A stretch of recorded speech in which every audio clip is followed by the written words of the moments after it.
My name is Ashley, and this is Let's Talk Dispatch. I do. You're gonna do it. Do it really well. And I believe the world needs more dispatchers. Around in the mud, blood, and beer. Years that I'm not working 4th of July. 4th of July. Say community policing, right? What about community dispatching? So on this show, with the help of my guests, we will educate, empower, and support the heroes behind the headset. Right. Hello, everybody. Welcome back to another episode here on Let's Talk Dispatch with me, Ashley, the Raspy Dispatcher. Hope you guys are all having an amazing whatever day of the week it is for you. Today, we have another amazing episode here with my guest who started dispatching at 19 years old. It is now entering their 23rd year as a dispatcher. Time sure does fly when you're having a good time. My guest today, Nikki. Hi, Nikki. Hi, Ashley. How are you doing? Good, thank you. Thank you for having me. Yeah, thank you for being willing to jump on with me. I put out a call to folks on the internet, asking them to fill up my calendar. Let's get, everybody on the show, sharing your journey. And I believe you were one of the folks who answered that call. So I really appreciate you being willing to chat with me and share your story. Thank you. Thank you for the opportunity. It's exciting. How did you get into public safety? 19 years old? I mean, I remember 19-year-old Ashley, and let me tell you, I don't see her answering the 911 calls at that point. 19-year-old Nikki was a very different Nikki than 42-year-old Nikki for sure. So I never wanted to be a dispatcher. I don't come from a public safety family. I wanted to be a special education teacher, and I was going to school for that. All of my high school internships were at special education schools, working with handicapped children, and that's what I wanted to do. So I moved to a new area about 45 minutes away from where I had grown up. And I started hanging out at a volunteer firehouse. I didn't know anything about firehouses. I didn't know that there were volunteers. Where I had grown up, it was a paid system. Mm-hmm. And so I was like, wow, you can hang out here? It was really cool. So I hadn't joined. I just was hanging out at the firehouse. And people would go out on calls and they would come back in and they're like, oh my gosh, did you see this? Did you see that? And I was like, I want to see. And they're like, well, you have to join. I didn't want to join. I didn't want to be a firefighter or an EMT or any of that. I just, it wasn't on my radar at all. Mm-hmm. But from spending so much time at the firehouse, I would be in the radio room most of the time, and I would hear the calls go out and I would hear tones. And from sitting there listening, I learned to recognize what different tones sounded like and what they stood for. And so at one point, I was mocking the dispatcher, not mocking, like making fun of them, but like saying what they were saying. And somebody was like, they would all look at me like, what is this girl doing? And so somebody said, they're hiring, right? And I was like, I would have never, I didn't want to do that. But they brought me an application. They actually brought me two applications, one for the county that I was living in and one for a neighboring county that were both hiring at the same time. And I applied and I got hired on the first try, which, looking back now and knowing what I know now after having sat on hiring boards, or interview boards, there's a guy that I work with who applied 7 times before he got hired at my agency. 7 times. And so I know that there are people who have tried and they don't get in the first time and they come back again. And I would have never done that. Never. Mm-hmm. So my life could be so different. I can't even imagine where it would be, where I would be right now if it hadn't taken the turn that it took when I was 19. But that's my story. So I applied, I got hired, and the rest is history.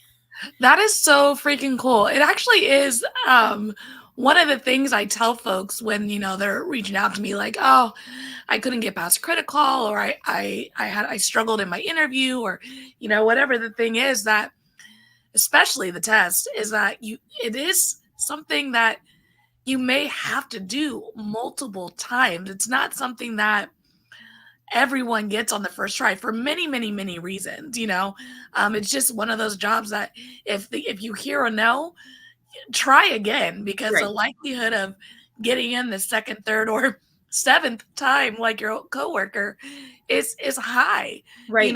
because there's so many reasons that someone could not be put through at that time in the process, but it doesn't mean that you're not necessarily right for this job as a dispatcher. Right. Absolutely. Awesome. Well, do you remember? So, like, you went from hanging out at the volunteer fire station to getting in the door, starting training. What was that transition like for you? Well, I don't remember it being difficult. I remember really enjoying what I was doing, and just like I felt like I belonged there. I started out dispatching fire EMS, and at that point in my career, there was no, which this is, call volume has increased so much, and just everything has changed so much from back then. But when I first started, we didn't even have a designated call taker position or call taker work team. We had fire dispatchers and we had police dispatchers. And so all of the calls came into fire dispatch. It was really, thinking back, it was not very efficient, because all the calls would come into fire dispatch would answer them. And then depending on what that person needed or where they were located, you would send them, transfer them either across the room to police side where they would process the call, or to one of the different municipalities. If they needed a fire department or an ambulance, we would keep that call and process it. But that was before protocols. We didn't have EMD, EFD, EPD, none of that. We had a list of questions that were meant to guide you. You didn't have to abide by those questions by any means, but what a different world we live in now. Eventually my agency became the first Tri-ACE accredited agency in the United States. It was only the second in the world. Yeah. So to go from when I first started, we didn't even have protocols, to being able to see us be Tri-ACE was, incredible. Yeah. And I mean, I think that speaks to the reality of how young 911 is. And I don't think folks realize that, who are outside of the world, who are used to having 911 available to them, is that 911 is so new, right, that when Nikki started 23 years ago, protocol was minimal, if at all. And it is still a battle for consistency amongst the states of how things are done. Especially when we're talking about medical and EMD and things like that. There's a different level of protocol that's established now that if you're starting dispatching today that you're used to. But like you're saying, back then, you folks were, live about term, you was kind of winging it a little bit. We were winging it. We were absolutely winging it. Yeah. Yeah.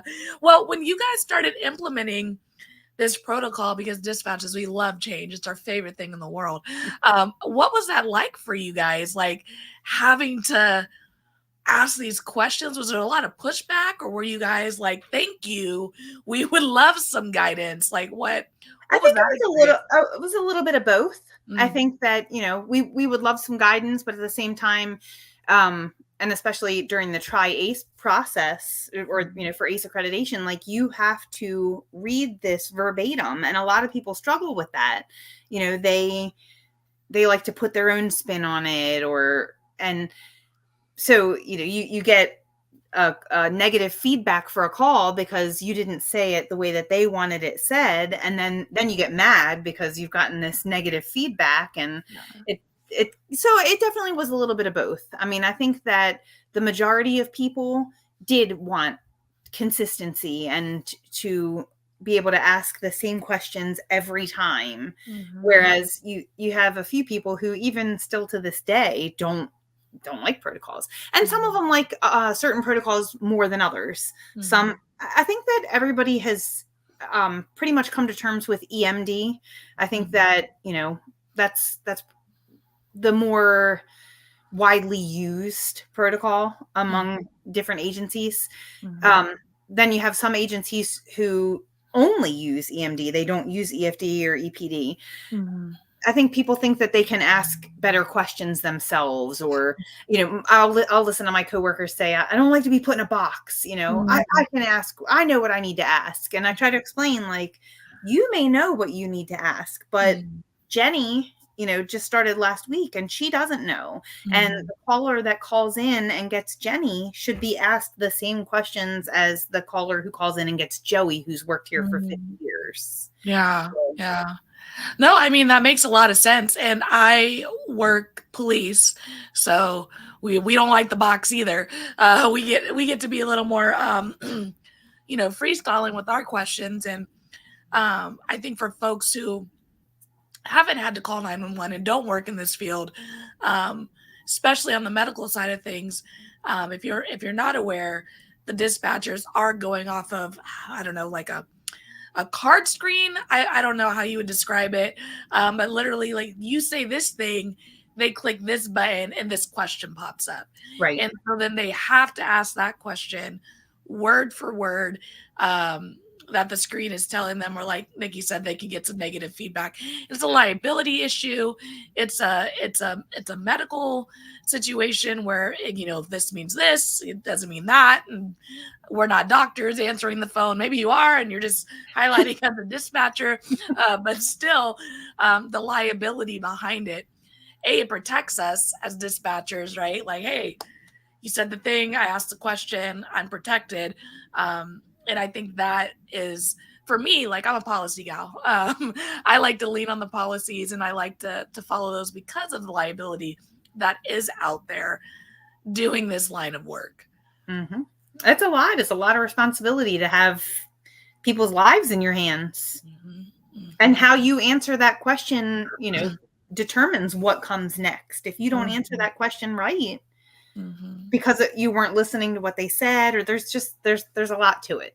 So yeah. And one of the things that I just posted a reel yesterday, like, one of the things that this channel is about, this podcast, et cetera, is educating folks who are the everyday citizens. So when they do have to call 911, we make a good partnership, the caller and the dispatcher, and folks who have better knowledge, because it's an emergency, right? So it's an earthquake, it's a fire drill, it's calling 911. It should all be practiced, it should all be known. And if someone has a better understanding of what happens when you dial 911, then we're going to work better together. If I know that I'm calling for a medical reason and the call taker is asking me questions or repeating a question because I didn't answer it fully, and I have an understanding, even in my emergency, that the reason they're asking is because they're going off this card to help my person, then I'm going to be a little more easy to manage than someone who's like, zero understanding. Why are you asking me these questions? Just get here. All that nonsense. I think that's very important. I love that about your podcast, because I think that public education is lacking in this field. And I feel like the more people know, the better off they'll be. Knowledge is power, right? Yeah. Someone else on my podcast, and I cannot remember who said it. So sorry if you're listening, you're like, hey, that's mine.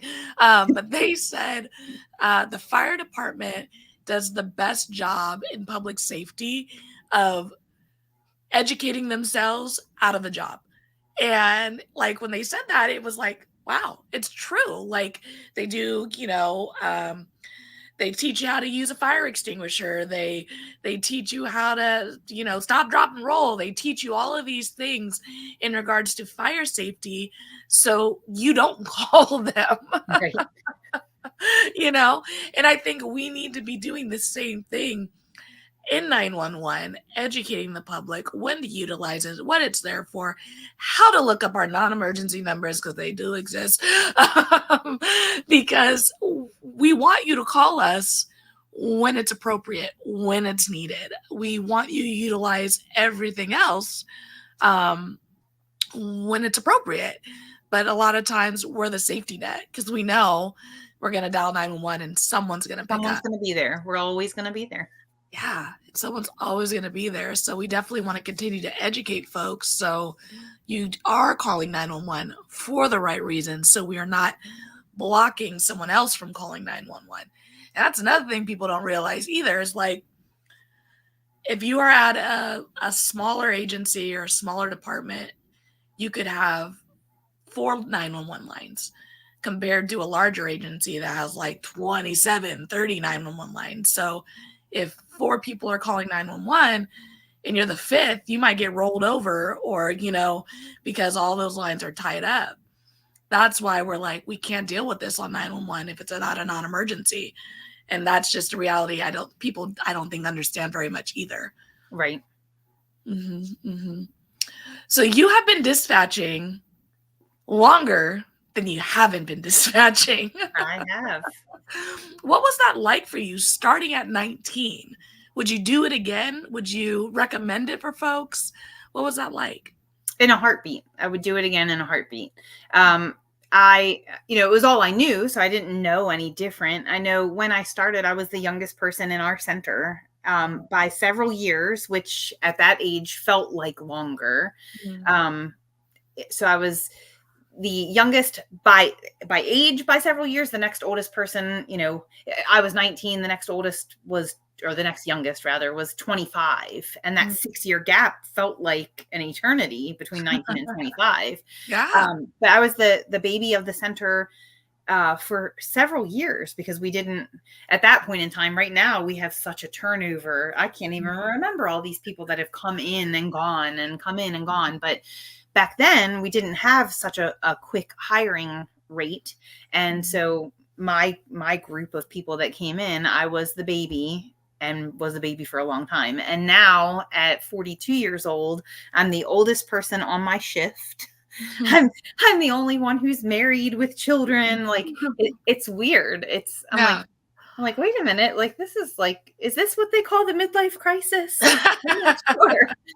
So, it feels weird being, I saw a shirt the other day that said, it feels weird being the same age as old people, but that's how it feels to me is, my person that trained me when I was 19 years old was a little bit older than I am now. Mm-hmm. And I felt like she was so much older. Yeah. But like they'll say, oh, you're the shift mother. I'm like, no, I don't want to be the shift mother. I don't want No. I'm 21. That's how I feel. I mean, I feel like it's just I've blinked and it's gone by. I can't even, when I see it written or I hear it said, I'm like, wait a minute, like. Or sometimes we'll have kids that'll come in for a tour. And when I say, I've been, or they'll ask me, how long have you been doing this? I'm like, 23 years. They're like, what? Is that possible? Like, first of all, kid, close your mouth. Don't act like that's what. Right. I was 3 when I started. Oh my gosh. No, it's true. It's one of those things that time moves different in a comm center, mostly because they don't allow us to have windows a lot of the time. So it's kind of like Vegas. You don't really know what time of day it is. Right. But it is true. Like I'm going on to my 6th year now, and it's just like, man, that's closer to 10 than it's not, and it is just one of those jobs where you're right. You blink and you're just like, where did the time go? Yep. I even actually had an academy mate I'm still really good friends with today. I feel like I went through all her milestones with her. She was 19 or 20 when she came into academy with us, turned 21. I'm like, oh, you can drink now. Right. Got married and is now a mother. I'm like, I feel like right. In 5 years, we done grown 30 years. And yep. It is wild how things progress so quickly in this line of work, for sure. And I think the longer you go and the older you get, the faster it goes. Ain't that the truth? Oh my gosh. Do you remember any of your first calls or early calls for service? There are some calls that stick out, mostly because they weren't like run-of-the-mill calls. They were traumatic in their own right. I know that when I first started, I started on the radio. So and that, then, which is totally different than how they do it now. They start them as call takers and then they progress to radio. But back then it was different. So they were like, you won't learn today. Yeah, exactly. Let's just throw you in. Right. But I remember there are a few calls that stick out in my mind that I experienced, that I still think about these callers that, 23 years later, wonder how they are, where they are, whatever happened, because that's one of the things that is difficult about this job, is that we don't often get a lot of closure. We don't get to find out what happened to the majority of our callers. So that's a difficult thing. I wish that we had a little bit more closure, that you could go home and know what the end result of something was.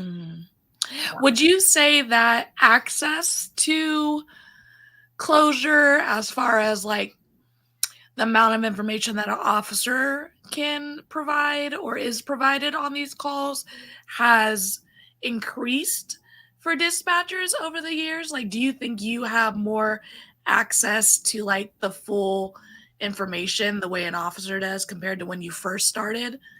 Well, definitely, as far as technology goes, we've evolved to the point where there are certain things that you can look up yourself and see. But I know that, so I'm with my second agency right now. My first agency, I feel like at that point in time, we were a smaller agency and everybody knew everybody, and you had a camaraderie with each other, and you could call up so-and-so and be like, hey, like, this is bugging me. Like, what happened with this call? And they're not going to tell you anything that they're not supposed to, but they at least are able to fill in some blanks for you or help you to have a little bit of a better understanding. The agency that I'm at now is a little bit larger, and I feel like times have changed. And I'm a newer person at that agency. I don't know a lot of the people. They don't know me. So, if there's something that I really need to know, I have ways that I can look up and find out. But I think that in general, yes, we have evolved to the point where you do find out more information now than you did before. And I think that it's good that we're able to ask those questions. We're able to get answers because, like you said, there is often times where we don't get closure. As a dispatcher, I just spent, 5 minutes listening to this person, go through this real traumatic event. And then, my units get there, the line disconnects, and then my phone rings and I'm on to the next call. Right. And that's just kind of the reality of dispatching. And one of the biggest differences between a patrol unit and a dispatcher is that they're going to sit on that call for a while. While they're on that call for an hour, I've gone through 10 calls already, so just the tabs that get left open in our mind, are just a little more extensive, because then our imagination starts playing in it. We heard this thing, we're imagining this is what it looks like, and it could be something completely different than what we're imagining. So having that relationship, being able to connect with our officers, connect with our brass and upper management to get those questions answered, I think really does go a long way to helping us close some of those tabs in our mind. And it's not every call. I mean, sometimes it's not even a big call, but you just happen to still wonder about that, Yeah, and I think that's super important to realize for everyone. Like, something might just bug you, something might sit heavy with you, something might surprise you that bothers you. You're just like, I didn't know that was one of my things, like, and our things change. They evolve as we evolve. Things that bothered 19-year-old dispatch, Nikki, or things that didn't bother 19-year-old dispatch Nikki might bother Nikki 23 years into this, so we just grow as people. Life changes for us, and that does affect the way that calls affect us too.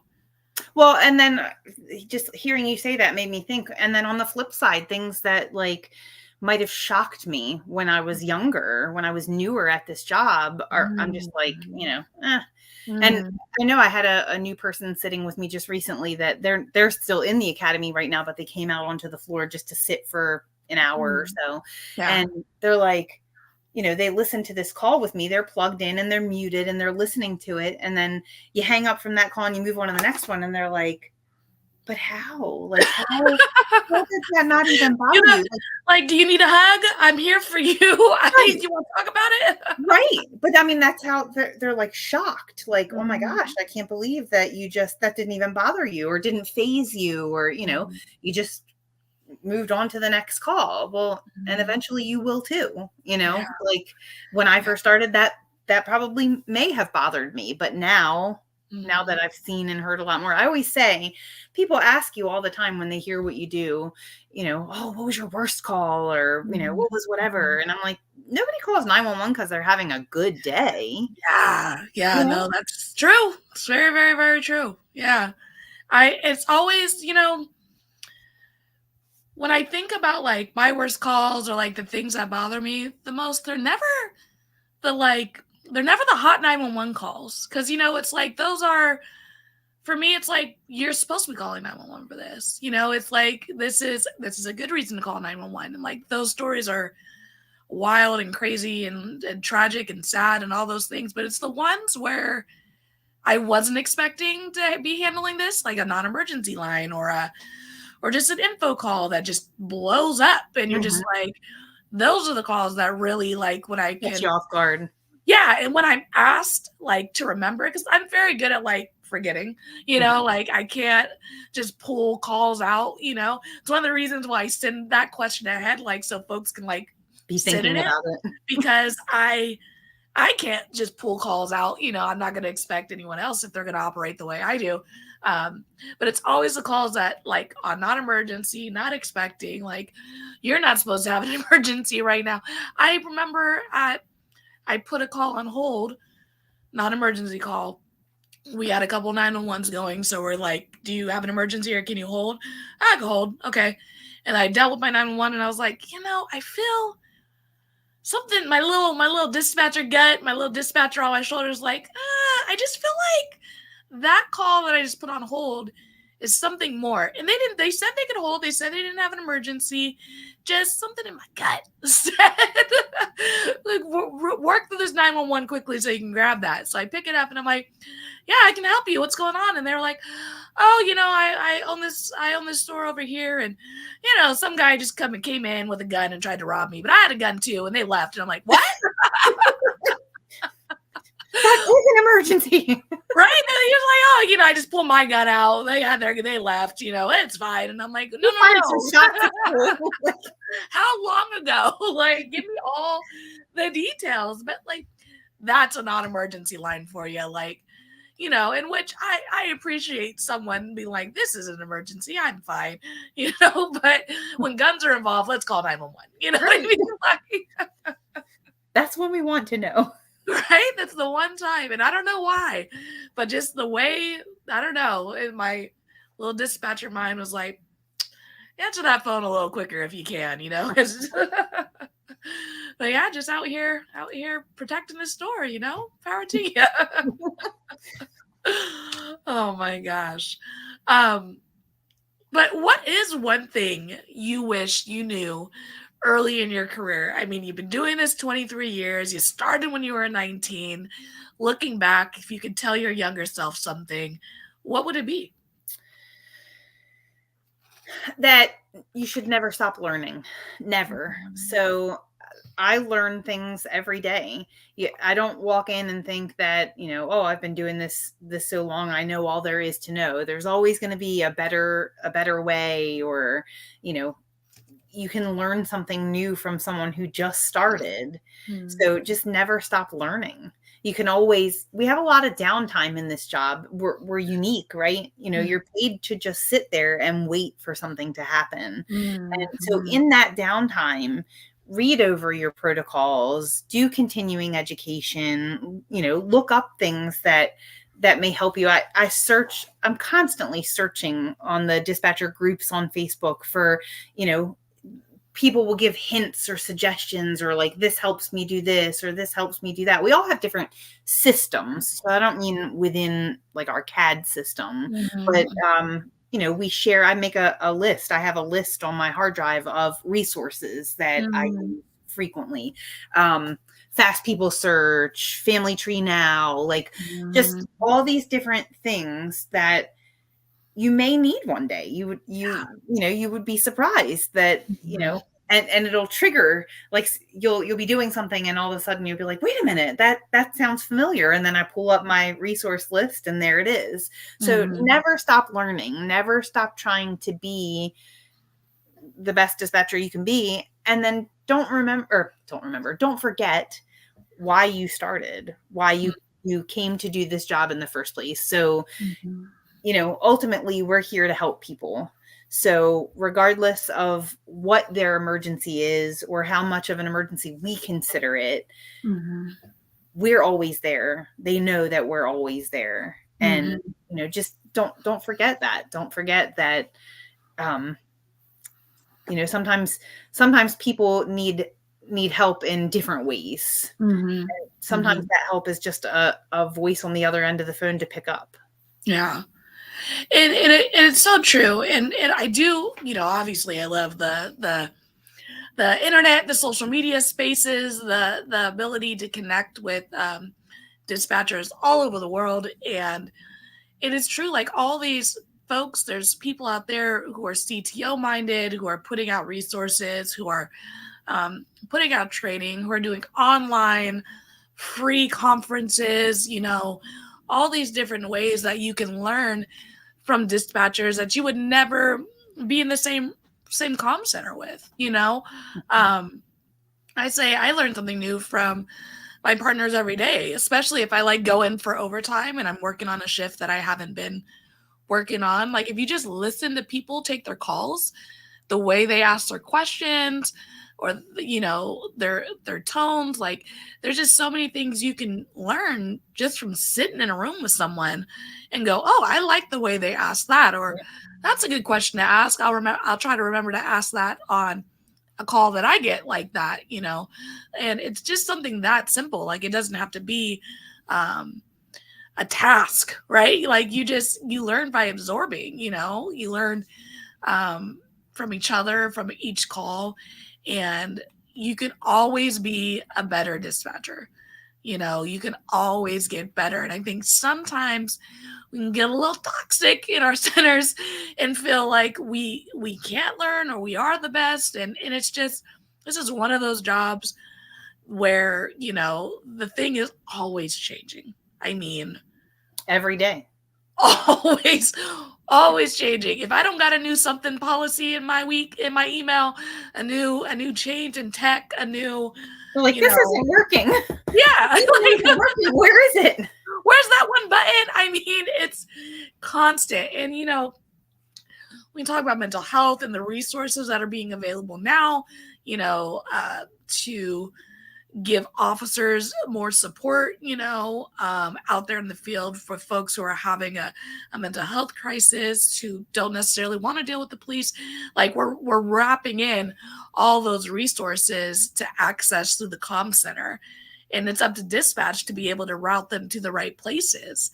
And it's just always growing and always new. It blows my mind. There's always something to learn. Always. I mean, especially, I've said this before, it's just like tech, I imagine you've seen probably tech change tremendously in your career. And I feel like I've seen tech change tremendously in my career, and I'm only 6 years in. Text to 911 blew up in my 5 years. The mapping systems like the Rapids, that blew up, this technology being able to access streaming through 911, though I haven't used it in any of my centers. It's out there. The idea of it has blown up in the last 5-6 years. It's wild. It's wild in two fronts, which is that we haven't had it already. Right.